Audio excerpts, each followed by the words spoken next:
कहानी की शुरुआत होती है और कहानी की शुरुआत में हमें एक मेन कैरेक्टर को दिखाया जाता है जिसमें इसका नाम जैक होता है। जैक दरअसल एंडोरा प्लैनेट पर रहता है। एंडोरा प्लैनेट पृथ्वी से एक अलग ग्रह होता है, यानी कि एक अलग दुनिया होती है जहाँ पर ये सभी लोग रहते हैं। इस प्लैनेट पर इंसान भी कभी कभी साइंस एंड टेक्नोलॉजी की मदद से इस ग्रह पर आते रहते हैं और काफ़ी ज़्यादा तबाही मचाते हैं। जैक और जैक जैसे दिखने वाले सभी लोग अपनी अपनी फैमिली के साथ रहते हैं। जैक की यहाँ अपनी एक फैमिली होती है जिसमें इसके कई सारे बच्चे होते हैं। इसमें कुछ बच्चे तो उसके खुद के अपने होते हैं और कुछ बच्चे इंसानों से गोद लिए हुए होते हैं। यहाँ पर एक बच्चा जिसकी शक्ल इंसानों की तरह होती है, ये बच्चा उसने इंसानों से गोद लिया था। दरअसल इंसान जब एंडोरा प्लैनेट पर आए थे तो ये बच्चा यहाँ रह गया था जिसको जैक ने गोद ले लिया था। जैक अपने सभी बच्चों को कई सारी कलाएं सिखाता है, जैसे तीर चलाना या मछलियां पकड़ने जैसी कलाएं। जैक और उसकी वाइफ अपनी फैमिली में काफ़ी ज़्यादा खुश होते हैं, लेकिन उनकी ये खुशी ज़्यादा टाइम तक नहीं थी, क्योंकि ये खुशी बस तब तक ही थी जब तक इंसान एंडोरा प्लैनेट पर नहीं आ जाते। और एक दिन ऐसा ही होता है। एक दिन बहुत बड़ा स्पेसशिप, जो कि इंसानों का स्पेसशिप होता है, उनके ग्रह की ओर आ रहा होता है। वो देख के समझ जाते हैं कि ये इंसानों का ही स्पेसशिप है। उनके स्पेसशिप से निकलने वाली आग, जो कि काफ़ी ज़्यादा तेज़ होती है, उससे उनका जंगल और वहाँ रहने वाले काफ़ी सारे जीव जलकर मर जाते हैं। स्पेसशिप जब नीचे उतरता है तो उसके अंदर से काफ़ी सारे इंसान निकलते हैं जो कि रोबोट के अंदर होते हैं, और ये रोबोट काफ़ी ज़्यादा बड़े होते हैं। इनके साथ बड़ी बड़ी गाड़ियाँ भी होती हैं जो कि इनके साथ चलती हैं, और ये सभी लोग काफ़ी ज़्यादा तबाही मचाते हुए जाते हैं। ये देखकर जैक और उसकी वाइफ रो रहे होते हैं, क्योंकि उनको पता है कि इस प्लैनेट पर अब ये लोग काफ़ी ज़्यादा तबाही मचाएंगे। इसके बाद हमें लैब का सीन दिखाया जाता है, जहाँ पर एक नीला आदमी, जो कि जैक या उसकी फैमिली जैसा ही दिखता है, दरअसल यहाँ पर ये उस आदमी पर कुछ प्रयोग कर रहे होते हैं। जब वो आदमी उठता है तो वो बेकाबू हो जाता है, वहाँ मौजूद सभी को मारने लगता है। अब उसको काफ़ी देर के बाद कंट्रोल किया जाता है और उसको बताया जाता है कि तुम हमारे कर्नल हो। दरअसल जब तुम इस प्लैनेट पर आए थे तो तुम्हें मार दिया गया था, अब तुम्हें फिर से साइंस एंड टेक्नोलॉजी की मदद से जिंदा किया गया है, जहाँ पर तुम इस प्लैनेट के लोगों की तरह ही दिखाई दे रहे हो। दरअसल वहाँ पर मौजूद सभी लोग जैक और उसकी फैमिली जैसे ही दिखाई दे रहे थे। दरअसल इनको साइंस एंड टेक्नोलॉजी की मदद से इन जैसा बनाया गया था। अब जैक और उसके साथी इंसानों पर हमला कर देते हैं, क्योंकि इंसान यहाँ पर काफी ज्यादा तबाही मचा रहे होते हैं। जैक और उसके साथी अपने अपने उड़ने वाले क्रेचर्स पर होते हैं। इन्हीं की हेल्प से वो उन पर हमला करते हैं और उनके द्वारा लाया गया सारा सामान लूट लेते हैं। इंसानों को हराने के बाद ये लोग काफी ज्यादा खुश हो रहे होते हैं। इन्हें लगता है कि शायद हमने इंसानों पर विजय प्राप्त कर ली है, लेकिन ऐसा नहीं है। जब ये बात कर्नल को पता चलती है तो वो काफी ज्यादा गुस्सा होता है। वो समझ जाता है कि ये सब कुछ जैक का ही है, क्योंकि जैक ही नाविक लोगों का लीडर है। यहाँ पर नाविक उन लोगों को कहा जाता है जो कि जंगलों में रहते हैं। दरअसल जो लोग एंडोरा प्लैनेट पर रहते हैं वो सभी नाविक कहलाते हैं। यहाँ पर कर्नल की सीनियर ऑफिसर उसको बताती है कि इन लोगों पर जीत हासिल करना बहुत मुश्किल होता है। हम जब भी इन पर हमला करने की कोशिश करते हैं ये लोग हमसे जीत जाते हैं। इनके पास जो क्रिएचर हैं ये उनके द्वारा हम पर हमला करते हैं और हमेशा ही हमसे जीत जाते हैं। ऐसे में कर्नल, आप ही हमारी एक आखिरी उम्मीद हो। कर्नल उस ऑफिसर की बात सुनकर काफी गुस्से में हो जाता है और अपने लोगों के साथ जंगल जाता है, जहाँ पर जैक के बच्चे खेल रहे होते हैं। कर्नल उन बच्चों को पकड़ लेता है, लेकिन इतने में ही वहाँ पर जैक की वाइफ आ जाती है, जो अपने बच्चों को पकड़ा हुआ देखकर एक तीर निकालकर उन पर हमला करती है, जो तीर इंसान की खोपड़ी के आर पार हो जाता है। जैक की वाइफ और कर्नल में काफी देर लड़ाई होती है, जिसमें जैक की वाइफ अपने बाकी बच्चों को तो छुड़ा लेती है, लेकिन कर्नल उस बच्चे को उठा ले जाता है जो इंसानों द्वारा इस प्लैनेट पर रह गया था, और जैक ने उसे बाद में गोद ले लिया था। अब जैक की वाइफ, जिसने अपने बाकी बच्चों को तो छुड़ा लिया था, लेकिन वो बच्चा कर्नल उठा ले जाता है, जिसकी वजह से वो काफी ज्यादा परेशान होती है। यहाँ पर जैक आता है और उससे कहता है कि हमें इस जगह को अब छोड़ना होगा। जैक अपनी वाइफ को बताता है कि कर्नल जब पहले कभी इस प्लैनेट पर आया था तो मैंने उसको मार दिया था। वो फिर से इस प्लैनेट पर नीला यानी कि अवतार का रूप लेकर आया है, और वो सिर्फ यहाँ पर मेरे लिए ही आया है, क्योंकि मैं यहाँ का लीडर हूँ। मैं नहीं चाहता कि मेरी वजह से मेरी फैमिली या इस कबीले में रहने वाले किसी भी लोग को परेशानी हो। कर्नल इस जगह तक बहुत जल्दी पहुंच जाएगा, क्योंकि जो बच्चा उसने हमारा पकड़ लिया है उसके द्वारा वो हमारी लोकेशन का पता कर लेगा। इसलिए हमें जल्द से जल्द इस जगह को छोड़कर जाना होगा। यहाँ पर जैक की वाइफ अपनी इस जगह को छोड़कर तो नहीं जाना चाहती थी, लेकिन अपनी फैमिली और कबीले के लोगों की भलाई के लिए वो यहाँ से जाने का फैसला कर लेती है। आगे हमें दिखाया जाता है कि जो बच्चा कर्नल पकड़ के ले गया था उस पर ये लोग काफी ज्यादा जुल्म करते हैं। उससे उसका पता पूछने के लिए उसे टॉर्चर करते हैं, लेकिन वो बच्चा काफी ज्यादा हिम्मत करता है और अपना पता नहीं बताता है। इसके बाद वहाँ कर्नल आता है और अपने आदमियों को डांटता है। वो उससे कहता है कि ये एक इंसान का बच्चा है, जिससे हमें इंसानों की तरह ही पूछना चाहिए। अब कर्नल उस बच्चे को निकालता है और उसके आगे दोस्ती का हाथ बढ़ाता है। वो उससे कहता है कि तुम मेरी ही संतान हो। पिछली बार जब मैं यहाँ आया था तो तुम यहाँ पर रह गए थे। दरअसल मैं तुम्हें ले जाना ही नहीं चाहता था, लेकिन इस बार मैं तुम्हें अपने साथ जरूर लेकर जाऊंगा, लेकिन इसके लिए तुम्हें मेरी मदद करनी पड़ेगी। अब वो बच्चा उसकी मदद करने के लिए तैयार हो जाता है। दूसरी ओर हमें दिखाया जाता है जैक और उसके कबीले वाले अपनी वो जगह छोड़कर जा रहे होते हैं। ये लोग अपने अपने क्रेचर्स पर उड़कर एक ऐसी जगह ढूंढ रहे होते हैं जहाँ पर ये सुकून से रह सकें और इंसानों को इनका पता ना चल सके। तब इन्हें पानी के पास एक जगह दिखाई देती है। ये लोग वहां चले जाते हैं, लेकिन पानी के पास जो लोग रह रहे होते हैं वो हरे रंग के होते हैं।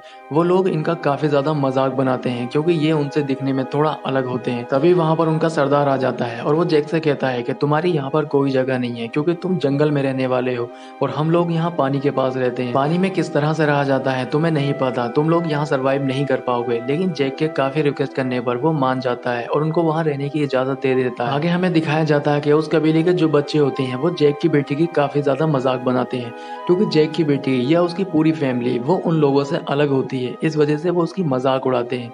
ये देखकर जैक के एक बेटे को गुस्सा आता है और वो आकर उन पर हमला कर देता है। जब ये बात जैक को पता चलती है तो जैक अपने ही बेटे को डांटता है। जैक अपने बेटे से कहता है कि तुमने जिससे झगड़ा किया है वो यहाँ के सरदार का बेटा है और उसी की वजह से हम इस कबीले में रह रहे हैं। तुम्हें जाकर उससे माफी मांगनी होगी। जैक के कहने पर उसका बेटा उससे माफी मांगने के लिए जाता है, लेकिन कबीले के सरदार का बेटा उसे माफ तो कर देता है लेकिन वो उससे बदला लेना चाहता है। अब वो उससे कहता है कि मैं तुम्हें एक ऐसी जगह लेकर चलता हूँ जहाँ काफी ज्यादा मजा आएगा।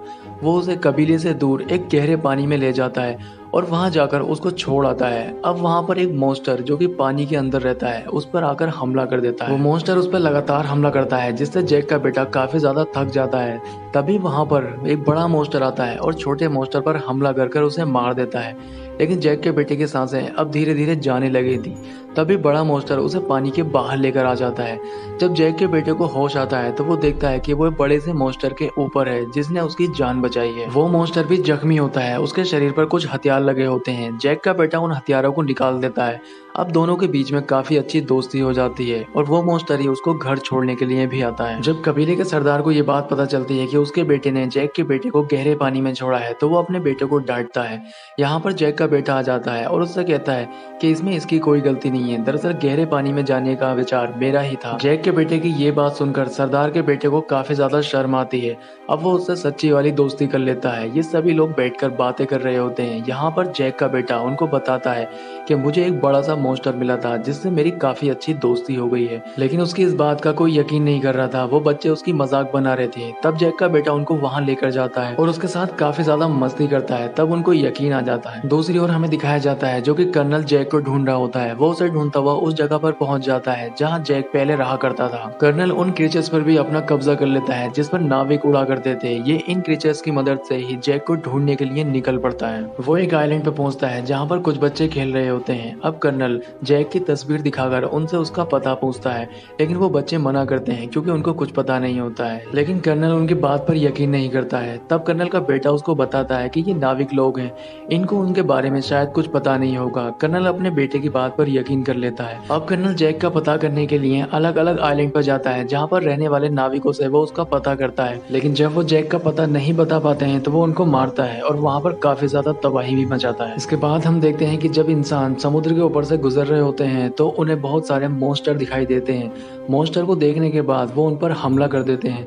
सभी मॉन्स्टरों को वो बेरहमी से मारते हैं। यहाँ पर मॉन्स्टर किसी इंसान को कोई नुकसान नहीं पहुंचाते हैं, लेकिन उसके बाद भी इंसान मॉन्स्टर को बुरी तरह से मारने लग जाते हैं। ये देखकर कर्नल के लड़के को काफी ज्यादा बुरा लगता है क्योंकि वो बचपन से ही यहाँ रहा था। उसको पता है कि मॉन्स्टर कभी किसी को नुकसान नहीं पहुंचाते हैं, लेकिन उसके बाद भी इंसान उनको बुरी तरह से मारते हैं। इनके हमले से कई सारे मॉन्स्टर मारे जाते हैं, जिनमें से एक मॉन्स्टर को उठाकर ये अपनी लैब के अंदर ले जाते हैं जहाँ पर ये उसमें एक ड्रिल द्वारा छेद करते हैं। छेद करने के बाद उसके अंदर से एक येलो कलर का लिक्विड निकलता है। यहाँ पर इन्हें पता चलता है कि अगर इस लिक्विड का इस्तेमाल इंसानों पर किया जाता है तो उसकी उम्र बहुत कम गति से बढ़ेगी, यानी इंसानों की उम्र बहुत ज्यादा बढ़ सकती है। इसलिए ये अब सभी मॉन्स्टर के अंदर से ये लिक्विड निकालने की बात करते हैं और इसे अपनी दुनिया में ले जाकर करोड़ों में बेचने की बात कर रहे होते हैं। आगे हम देखते हैं कि इतने सारे मॉन्स्टर एक साथ मारे जाने के कारण कबीले का लीडर जैक के ऊपर भड़क रहा होता है। वो उससे कहता है कि तुम्हारी वजह से ये सब हुआ है, इतने सारे मॉन्स्टर तुम्हारी ही वजह से मारे गए हैं। लेकिन बाद में वो कहता है कि ठीक है, जो हुआ उसे भूल जाते हैं, अब साथ में मिलकर इस लड़ाई को लड़ते हैं। जैक का लड़का जब उस बड़े से मॉन्स्टर से मिलने के लिए उसके पास जाता है तो वो देखता है कि उसके ऊपर एक डिवाइस लगी हुई है जिसकी वजह से वो वहां से हिल भी नहीं पा रहा था। दरअसल इंसानों का टारगेट अब ये बड़ा सा मॉन्स्टर था, वो इसको मारकर इसके अंदर से सारा लिक्विड निकालने वाले थे, लेकिन जैक का लड़का उसके अंदर से वो डिवाइस निकाल देता है जिसकी वजह से वो मॉन्स्टर वहां से भाग जाता है। लेकिन कर्नल और उसके लोग वहां पर पहुंच जाते हैं और बच्चों पर हमला कर देते हैं। अब कबीले के लीडर की बेटी मरने ही वाली होती है, तभी जैक का बेटा आकर उसे बचा लेता है। इतने में कर्नल के लोग बच्चों पर जाल फेंककर उन्हें पकड़ लेते हैं और अपना बंदी बना लेते हैं। इतने में जैक भी अपने साथियों के साथ वहां पर पहुंच जाता है। अब कर्नल जैक से कहता है कि अगर तुम्हें बच्चे सही सलामत चाहिए तो तुम्हें मेरे पास अकेले ही आना होगा। इतने में ही पानी के अंदर से वो बड़ा सा मॉन्स्टर आ जाता है और कर्नल की शिप पर हमला कर देता है। वो सभी लोगों को मारने लग जाता है। इतने में जैक को टाइम मिल जाता है कर्नल तक पहुंचने के लिए और वो कर्नल तक पहुंच जाता है। जैक और कर्नल में काफी देर तक लड़ाई होती है। इस लड़ाई में एक ओर से इंसान भी मारे जाते हैं और दूसरी ओर से नाविक भी मारे जाते हैं। मॉन्स्टर भी काफी सारे इंसानों को मारने में जैक की मदद करता है। इस लड़ाई में जैक का एक बेटा मारा जाता है जिसकी वजह से जैक और उसकी वाइफ काफी ज्यादा दुखी हो जाते हैं। जैक सभी बच्चों को कर्नल के हाथों से छुड़ा लेता है, लेकिन उसके 2 बच्चों को कर्नल अपने साथ ले जाता है। यहाँ पर जैक अपने दोनों बच्चों को ढूंढने के लिए जाता है। जैक वहाँ पहुंच जाता है जहाँ पर कर्नल उसके बच्चों को उठा कर लेके गया था। वहाँ जाने के बाद जैक काफी ज्यादा तबाही मचाता है। जैक की वाइफ भी वहाँ जाती है और वो भी काफी सारे इंसानों को मारती है। जैक की वाइफ काफी गुस्से में होती है क्योंकि इंसानों ने उसके बेटे को जो मार दिया था। जैक को रोकने के लिए कर्नल उसकी बेटी की गर्दन पर चाकू रख देता है और जैक को रोकने के लिए कहता है। तभी जैक की वाइफ कर्नल के बेटे की गर्दन पर चाकू रखती है और उसे अपनी बेटी को छोड़ने के लिए कहती है। ये देखकर कर्नल जैक की बेटी को छोड़ देता है। अब जैक और कर्नल में काफी देर तक लड़ाई होती है जिसमें जैक कर्नल की गर्दन पकड़कर उसे बेहोश कर देता है। अब कर्नल पानी में डूब रहा होता है, तभी उसका बेटा आकर उसे बाहर निकाल लेता है। कर्नल यहाँ अपने बेटे से अपने साथ चलने के लिए कहता है, लेकिन उसका बेटा उससे मना कर देता है। ये कहकर वो वहाँ से चला जाता है। वो सीधा जैक के पास जाता है जहाँ पर जैक भी उसको अपना लेता है। इसके बाद हमें दिखाया जाता है जो बेटा जैक का मारा जा चुका था, जैक उसको पानी में दफना रहा होता है और यही सोचता है कि जिस बेटे को पैदा होने पर मैंने अपने हाथों पर उठाया था, आज उसी बेटे को अपने ही हाथों से पानी में दफना रहा हूँ। इसके बाद मूवी का एंड हो जाता है। दोस्तों वीडियो कैसी लगी कमेंट करके जरूर बताएं और एक छोटी सी रिक्वेस्ट है दोस्तों, ये मेरा नया यूट्यूब चैनल है जिसको आपके प्यार और सपोर्ट की सबसे ज्यादा जरूरत है, तो चैनल को सब्सक्राइब जरूर कर लें। मैं आपसे मिलता हूँ इसी तरह की किसी नेक्स्ट वीडियो में।